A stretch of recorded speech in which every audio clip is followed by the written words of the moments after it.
किसी गांव में एक बूढ़ा और बुढ़िया रहते थे। उनके कोई संतान नहीं थी। उनके पास एक तोता था। वे उसे ही अपने पुत्र की भांति मानते थे और लाड प्यार से उसका पालन पोषण करते थे। उन्होंने उस तोते का नाम चंद्रसखा रखा था। चंद्रसखा धीरे धीरे बड़ा हो गया। वह तरह तरह की बोली बोलने लगा। जब कोई घर में आता वह उसका स्वागत करता और जब चला जाता तो वह उसकी आवाज़ की नकल करके दिखाता। कभी वह बहुत देर तक नाच दिखाता रहता। इस प्रकार वह बूढ़े और बूढ़ी का खूब मनोरंजन करता था। वे लोग भी उसे बहुत प्यार करते थे। बूढ़ा बगीचे से आम और अमरूद तोड़कर लाता था और बुढ़िया चंद्रसखा को गोद में बिठाकर खिलाती थी। एक दिन चंद्रसखा ने बूढ़ी से कहा, ती माँ, मैं अपने मित्रों के साथ जंगल में फल खाने जाऊंगा। बुढ़िया बोली, ठीक है, मगर पहले अपने दादा से पूछ लो। चंद्रसखा दादा के पास गया और बोला, दादाजी, मैं अपने मित्रों के साथ फल खाने जंगल में जाऊंगा। बूढ़े ने कहा, बेटा, फल तो मैं तुम्हें बाग से तोड़कर ला दूंगा, जंगल में जाकर क्या करोगे? चंद्रसखा जिद करते हुए बोला, नहीं दादाजी, मैं आज बाग के फल नहीं खाऊंगा, मैं जंगल में जाकर फल खाऊंगा। इस बहाने थोड़ा घूम भी लूँगा। यह सुनकर बूढ़े ने कहा, अच्छा, जैसी तुम्हारी मर्जी, लेकिन घूमकर जल्दी लौट आना। जब तक नहीं आओगे तब तक हमें तुम्हारी चिंता लगी रहेगी। बूढ़े की अनुमति पाते ही तोता अपने मित्रों के साथ जंगल की ओर उड़ चला। सभी मित्र उड़ते उड़ते घने जंगल में पहुंच गए। चंद्रसखा सबके आगे आगे उड़ रहा था। उसने जंगल में तरह तरह के फलों के पेड़ देखे। वह अपने मित्रों से बोला, मित्रों, अब बहुत घूम चुके हैं। मेरे पेट में तो भूख के मारे चूहे कूदने लगे हैं। सामने बहुत से फल के पेड़ भी दिखाई दे रहे हैं। चलो सब लोग आराम से फल खाएं। सभी तोते फलों पर टूट पड़े।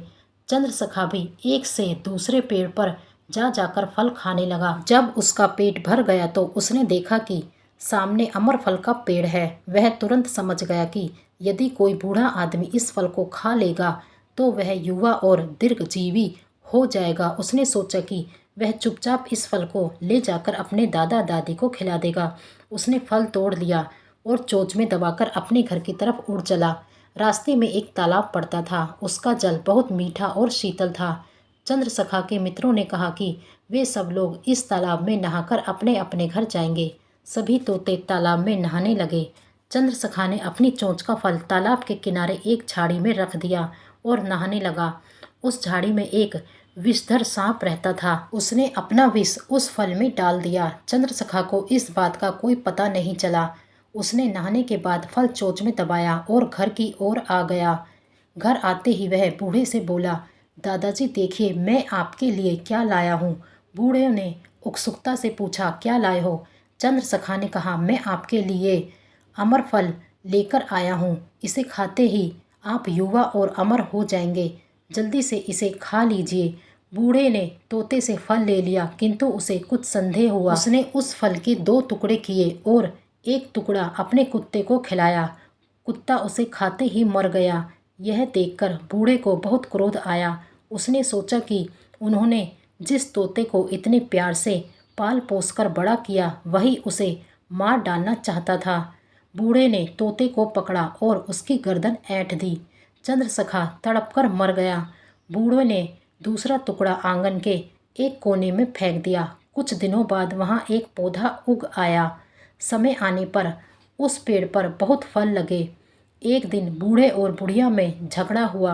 बूढ़ा किसी बात पर नाराज होकर बूढ़ी से बोला, तुम अभी मेरे घर से चली जाओ।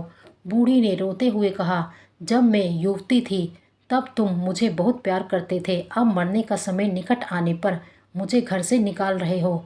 अब मैं कहाँ जाऊँ? मेरे लिए मर जाने के सिवा कोई उपाय नहीं है। इतना कहकर बूढ़ी रोते हुए पेड़ के पास गई और उसने एक फल तोड़कर खा लिया। वह सोच रही थी कि विष वाला फल खाने के कारण उसको मृत्यु हो जाएगी, किंतु हुआ ठीक उसके उल्टा। वह बूढ़ी से युवती बन गई। उसे बहुत आश्चर्य हुआ। उसने एक फल तोड़ा और बूढ़े के पास जाकर कहा, देखो, झगड़ा खत्म करो।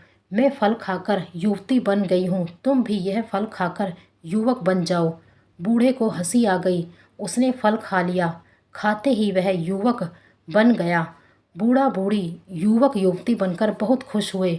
उन्हें बस यही दुख हुआ कि उन्होंने बिना सोचे समझे चंद्रसखा को मार डाला। तो दोस्तों बने रहिए हमारे इस चैनल पर। अगर आपको हमारी कहानियाँ पसंद आ रही हैं तो हमारे चैनल को सब्सक्राइब करें, लाइक करें और शेयर करें। धन्यवाद।